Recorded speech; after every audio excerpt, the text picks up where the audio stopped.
In this video, I'll be showing you how to fix ChatGPT lagging and slowness. It's a very simple method, so if you find this video helpful, be sure to drop a like and subscribe. Now, when ChatGPT starts lagging on your laptop or PC, causing typing delays, text to stutter as it generates, or the browser tab to freeze, that's usually not OpenAI servers. It's usually by overloaded RAM or corrupted text stream cache. So what you want to go ahead and do is, if you have ChatGPT open when you're on a PC or anything like that, go ahead and open it up and just do a quick refresh by just pressing F5 just to refresh the page and log back into your profile. And if that doesn't work, then what we could do is go over and click this little icon, then go to site settings and then go to delete data and then press delete right there as well. And then what we could also go ahead and do is, if I click this, I see cookies and site data. And I can manage on device site data, and then I can press this little trash icon. And that's going to delete the save data for that as well.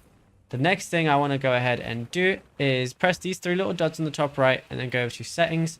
From here, go to system, and if there's use graphic acceleration available, all I want to do is make sure that this is turned on, and that's going to make a big difference as well. And yeah, it's as simple as that. Now, if you found this video helpful, be sure to drop a like and subscribe.